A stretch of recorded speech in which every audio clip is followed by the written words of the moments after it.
Ladies and gentlemen, welcome to NBA 2k16 MyGM mode. My name is BrendenPlayz.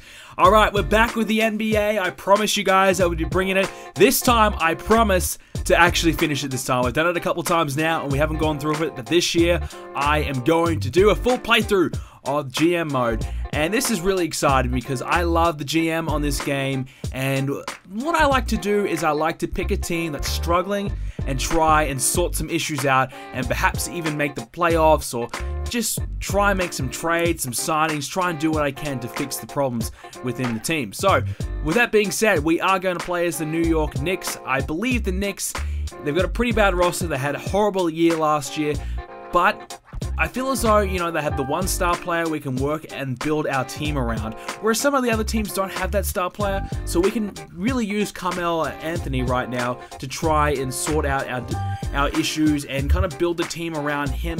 You can see Carmello is really the only top, you know, player we have, and everyone else around about that 70, low 70s, mid-range 70s, so overall, so not exactly setting the world on fire, whereas Carmello right up there on the top. So we do have Anthony to work around, but we do need some serious changes to try and sort out this roster. So our owner's not too picky. He just wants to win, he just wants to be successful, and he's willing to throw as much money around as he can to try and make it happen. So I'm cool with that. We've got the leeway to try and do some things here and try and be as successful as we possibly can. So I'm looking forward to bringing you guys the NBA and trying to turn the Knicks around. Can it be done? Can it possibly be done? We're going to try and find out. We're going to try and find out and see if the Knicks can become a playoff team soon. So here we are talking with the owner, trying to sort out some of the issues and some of the goals and things he would like me to do. So he wants me to make the playoffs, period. I don't think I can accomplish that, but I will say that I may do it. I'm not giving any promises. That's going to be very tough to do.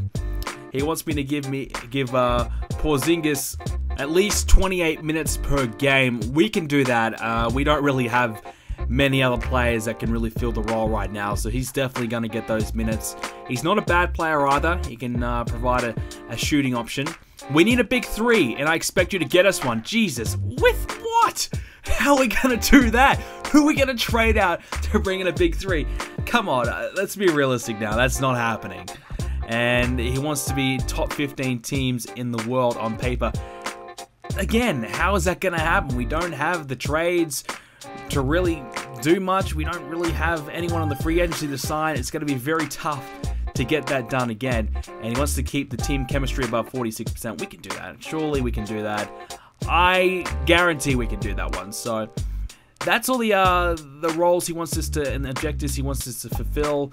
This is how we're allocating our funds. We can't change this, obviously, but a lot of it's set on the player payroll, and I don't know why we're spending so much money. I mean, what is going on with the money management? Because we're using a lot of the player budget for really little to no talent at all on this roster. So there's really no draft classes at the moment. I checked before, there's no real draft classes. We're just going to auto-generate it, and our first game will be against the Bucks. And this is kind of a quick look at some of the players on the draft. There's a mock draft that they put up for us. I don't think we have any draft picks because the first couple of pages doesn't show anything for us, so that's not good. And our roster is ranked 26th in the league. Wow. So we are in for a tough year. Very, very tough. But like I said, we have Carmello to work around. Hopefully he can kind of carry us a little bit. But even then, you can't win with one guy, so it's going to be tough. We're going to try and see if we can find some guys on the free agency. And it's very similar setup to what last year's GM worked as. You know, you can buy the upgrades to, you know, to complete various different tasks, and, you know, have these different options to make your life a little easier. So Anthony and Aflalo and Lopez are probably our top three. Porzingis is up there as well. So we can obviously give him plenty of minutes because he is pretty decent, considering he's our best power forward that we have. So he's really the only choice. The free agency's not really offering all that much. Larry Sanders, we already have a lot of centers. He's a rebounding beast, so potentially we can bring him in if we are having some rebounding issues, which we probably will. Other than that, I mean, even Ray Allen, 40 years old, The three-point shot has gone down dramatically. They've nerfed that. He's only at a B, so he's not really that great of an option to bring in, and the contract he's probably wanting isn't really worth it. At 40 years old, that's not a good sign for the future. There's really nobody else other than that, so we'll have a look at that later on in the series, but certainly right now free agents aren't really all that favorable for us. Sanders is probably the only option, so if you guys think we should bring in Larry Sanders, let me know. But we already have Lopez, who's our starting center, who's doing pretty well. I think Lopez is probably a better shooter than Sanders, but probably Sanders is going to edge him out in the rebounding. But we already have like Seraphin and O'Quinn as well on the bench for more center options, so we already have the centers kind of covered. So we only have the one decent power forward. I mean, Amundsen is down there as well, but he's really not that great of an option. So perhaps another power forward might be needed. We're just kind of editing around the rotations here. We're gonna just trial and error a few things. You know, trial some guys. If they don't work out, then we'll change them.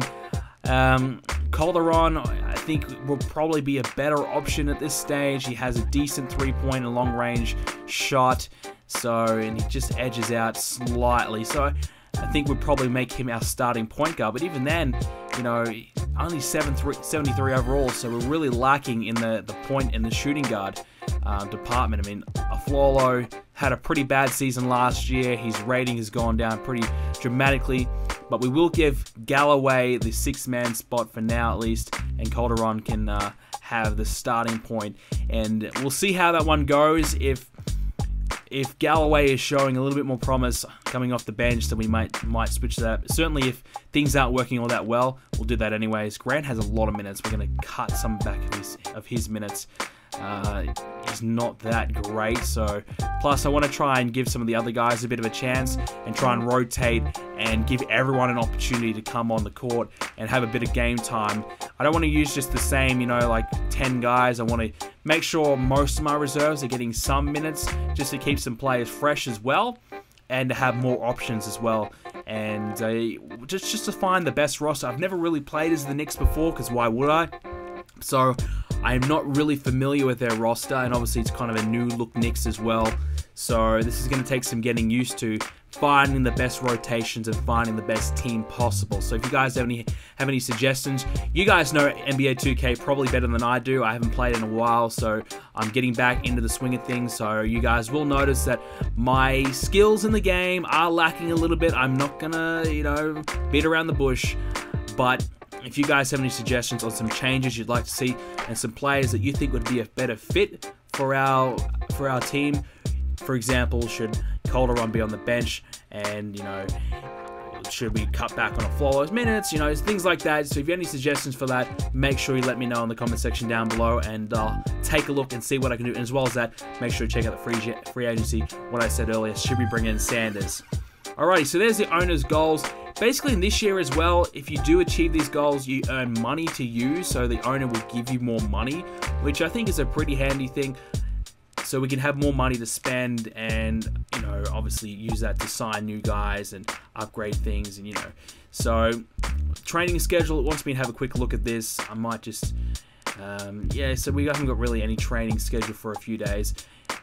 So I probably will just keep everything balanced for the training for now. I might set some specific guys, some things that I want them to work on, but for now, I'll probably just keep everything balanced and let everyone just kind of, you know, do what their position kind of wants them to do. So we'll leave it at that, and we'll have a look at that later on. But for now, let's go play our first game in the series. We're coming up against the Milwaukee Bucks. It's going to be a tough challenge, and we're going to see how good the Knicks really are. So let's get straight into it. The Knicks versus the Bucks. Alrighty, so here we are at Milwaukee, and we are about to get this one underway. It's going to be a tough challenge, but New York, can they turn things around? We want to have a big win. Our first game, though, is away from home, and straight away that's going to be very, very difficult. So what we're going to do in this series is we're going to just kind of show you some little snippets of each game, and in the next couple of episodes as well, I'll probably play 2, perhaps even 3 games a series, trying to keep the episodes around that maybe 15 to 20 minute mark, no more than that. So here we are. The first points of the games goes to Monroe, and Monroe straight away. I mean, he's very difficult to compete with inside the paint. He's, you know, quite comfortably getting through. A quick error there, turned into fast break, but we were able just to D it up. And obviously, being rusty at 2K, you guys will know your shots off, your passes aren't always hitting. You're trying to do a few more things that you probably wouldn't normally try, and that's kind of me at the moment. I'm kind of struggling a little bit, but getting back into the swing of things. So after a few episodes, I'm sure we'll probably start to pick up and hopefully score a little bit more. But what I did find really difficult was finding a scorer. There was really no go-to scorer. And even Anthony, he was also struggling a little bit. He was a little bit cold, trying to shoot mid-range. The defense was really covering him very well, and even trying to set some screens and some pick and rolls and things like that wasn't really working out all that well. So the defense was really all over Anthony. I guess they realized he's the go-to scorer. They really made sure that they D'd up hard on him, and unfortunately that made it difficult to find that go-to scorer for us. So certainly that's a key weakness in our team right now, and you know, probably trying to exploit the paint a little bit more is probably the best way to go about this right now. We don't have that many great long-range shooters. I mean, Calderon is not a bad long-range guy, but other than that, really nobody of note. And I noticed Lopez is pretty good in the paint, so I think we need to kind of use him a little bit more as well. And you can see a bad pass, like I said before. You make some bad passes, you make some bad choices, but guess that's kind of the swing of things. You know, also, like, it takes a while to kind of even like get used to playing as a team as well. I mean, you can play as a, you know, you generally have a couple of teams that you like to play as, and again, another bad pass. Probably should have passed to the left there instead of trying to get Lopez in the paint.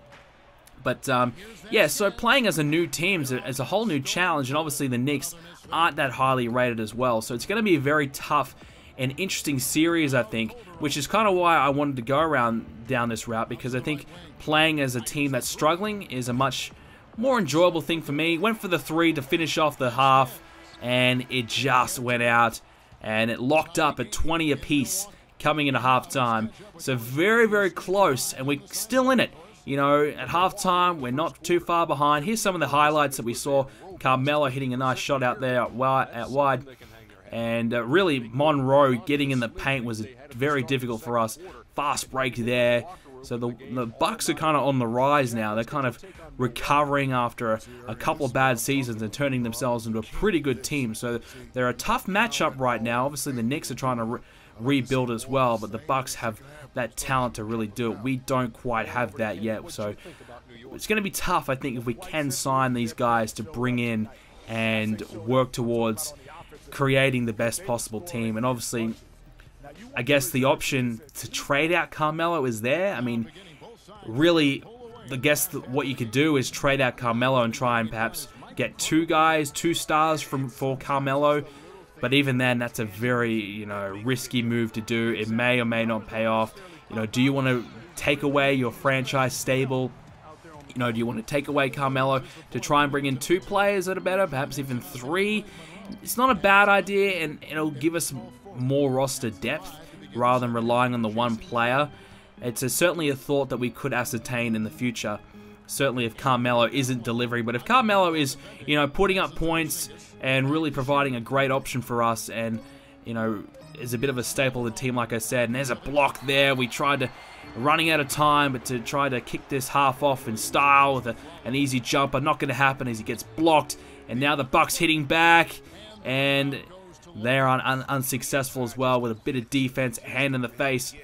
So obviously we're trying to use Anthony as really our go-to guy, and he drives in the lane and then lays it up comfortably. So he's really our go-to scorer right now, and that will be quite risky as well because it can be very predictable. Like I said, the defense all over Anthony as he has a couple of free shots here. Can he get them in? There's the first one, so not too bad. Pretty decent free throw, so you would expect him. I mean, 79, not too bad at all, so you should expect him to nail those. Out wide, I tried a few 3-point shots from Anthony, who's 3-point shot is not too bad. I actually thought it would be better than what it is.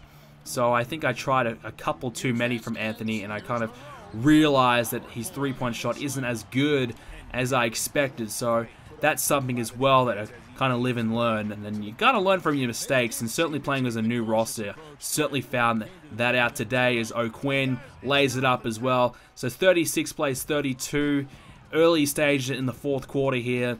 It's a close one, but obviously the Bucks, big 3-point shot there.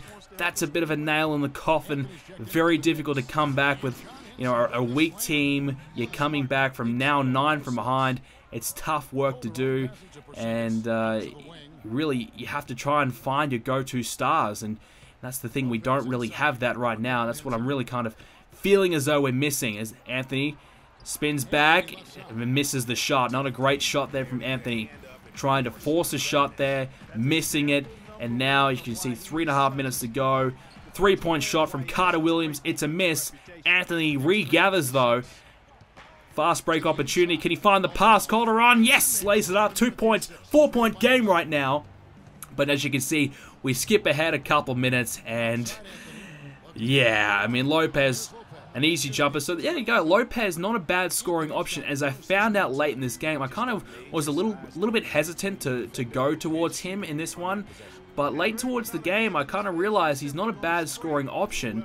So I certainly think in future matchups, we'll certainly be looking towards him as one of our go-to scorers, certainly inside the paint, and perhaps even a jump shot when he's got some room to move as well. So we are going to lose this one, our first game. I was hoping to pull out the victory away from home and kick off the series on a high note, start the season off great, but unfortunately, that's not going to happen. As Galloway for 3, not going to happen. O'Quinn late in the, yes, just before the buzzer, and there you go, an easy jumper to finish it off. So we weren't humiliated. It was a tough match. We learned a lot of things from this one, but what we realized, it's going to be a very, very tough and long season for the Knicks. So I'm looking forward to the battle, though. I'm looking forward to the challenge, and I hope you guys are looking forward to what is to come as well. I'm looking forward to bringing you guys the NBA, and make sure if you haven't already, to subscribe and leave a like on the video to get and remain updated with everything to do with NBA 2k16 MyGM from me.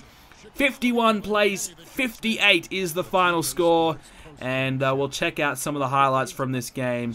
And it was Michael Carter Williams. I don't know why the 76ers let him go, but he's having a pretty good game here for the Bucks. 7 points, 8 assists, so kind of moving the ball around quite nicely, and a couple of big shots he made as well.